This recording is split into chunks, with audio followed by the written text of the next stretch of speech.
तो आज जिस बिजनेस की मैं बात करने वाली हूँ, शायद कुछ लोगों को लगेगा कि यार ये कोई बिजनेस नहीं है या फिर इतने छोटे स्तर का बिजनेस, क्यों इसमें पैसा लगाया जाए। लेकिन यकीन मानिए, अगर आप इस बिजनेस को करते हैं तो कम लागत में आप प्रॉफिट कमा सकते हैं। मैं बात कर रही हूँ फलों के होलसेल के बिजनेस की। जी हाँ, अगर आप फलों का होलसेल का बिजनेस करते हैं तो आप कम लागत में अच्छा मुनाफा कमा सकते हैं। साथ ही साथ आप दिन दुगनी रात चुगनी आप तरक्की कर सकते हैं, मुनाफा कमा सकते हैं। और बस कुछ चीज़ों का ख्याल रखना है, जैसे कि आपको अपने दिमाग से काम करना है। हर बिजनेस में दिमाग चाहिए होता है, अपनी सूझबूझ, प्रेजेंस ऑफ माइंड, इन सब चीज़ों का ख्याल रखना है। और बाकी टिप्स के लिए हम हैं, तो आपके सामने पेश कर रही हूँ कुछ ऐसे टिप्स जिससे आप अपने बिजनेस को और ज़्यादा आगे बढ़ा सकते हैं। और बिजनेस अगर आप फलों का या करने का सोच रहे हैं, फ्रूट्स का होलसेल बिजनेस करने का सोच रहे हैं, तो ये टिप्स ज़रा ध्यान से सुनिए। फलों का बिजनेस करने के लिए कोई डिग्री की आवश्यकता नहीं होगी और ना ही कोई बड़ी पूंजी की। ऐसा नहीं है कि इस बिजनेस को केवल पढ़े लिखे लोग ही कर सकते हैं या जिनके पास अधिक पैसा है वो कर सकते हैं। ये एक ऐसा बिजनेस है जिसे कम पढ़े लिखे और अनपढ़ लोग भी कर सकते हैं। और जिनके पास इतनी लागत नहीं है कोई और बिजनेस को करने की, वो इस बिजनेस को कर सकते हैं। इस बिजनेस को करने के दो तरीके हैं, पहला होलसेल और दूसरा रिटेल। इस वीडियो के माध्यम से आप जानेंगे फलों का थोक व्यापार कैसे करें। फलों के थोक व्यापार के लिए आवश्यक चीजें। जगह।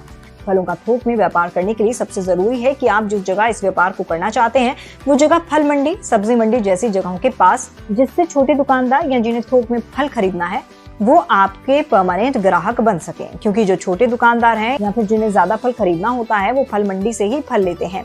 वहीं फल मंडी के आसपास ही अपने लिए गोदाम की व्यवस्था करें जहाँ फलों का स्टॉक रखा जा सके या बचा हुआ माल एकत्रित किया जा सके। श्रम शक्ति। फल के व्यापार में बहुत ज्यादा लोगों की आवश्यकता नहीं पड़ती है। ये काम आप 2 लोगों में भी कर सकते हैं। 2 लोग मिलकर कांटे पर फल का नापतोल, फल को पैक करके ग्राहक के हवाले करना और हिसाब किताब करना, इसके अलावा और भी छोटे मोटे काम मिलजुल कर सकते हैं। फल की पर्याप्त मात्रा में आपूर्ति। ये बहुत ही जरूरी होता है कि जिस चीज का कारोबार किया जा रहा है उसकी आपूर्ति पर्याप्त मात्रा में अच्छी गुणवत्ता के साथ उपलब्ध हो। ऐसे में यह आवश्यक है कि व्यापार करने वाले व्यापारी के पास अच्छी गुणवत्ता वाले फल होने चाहिए। आमतौर पर बड़े किसानों के द्वारा फल मंडी में फल की आपूर्ति की जाती है। इसके अलावा बहुत से ऐसे भी फल हैं जो हमारे देश में पर्याप्त मात्रा में नहीं होते हैं।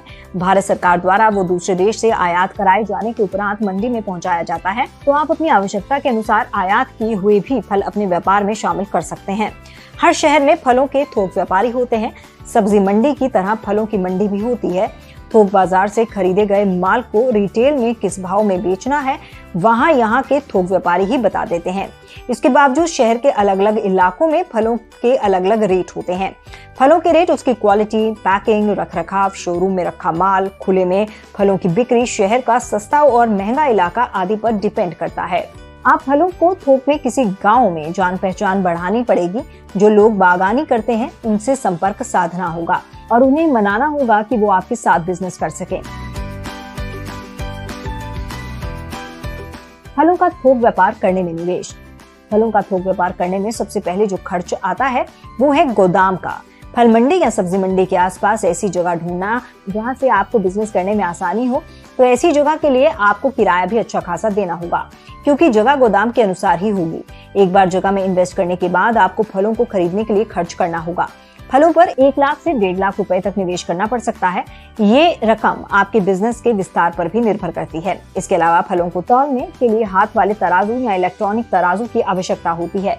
कुल मिलाकर आप 2 लाख रुपए तक में इस बिजनेस को बेहद अच्छे से शुरू कर सकते हैं, बिना किसी कटौती के। फलों का रखरखाव। फल महंगे होने के साथ संवेदनशील भी होते हैं, इसलिए जरूरी है कि इसका ठीक तरीके से रखरखाव किया जाए, अन्यथा थोड़ी सी लापरवाही के कारण बड़ा नुकसान हो सकता है। साथ ही इस पर भी ध्यान देने की जरूरत है कि फल ज्यादा बासी ना हो, दिखने में ताजा और साफ दिखे, जिससे ग्राहक संतुष्ट होकर आसानी से खरीद सके। सरकारी सहायता। अन्य व्यापार की तरह इस व्यापार के लिए और लघु उद्योग को बढ़ावा देने हेतु भारत सरकार और प्रदेश सरकार के द्वारा सब्सिडी और लोन की सहायता दी जाती है।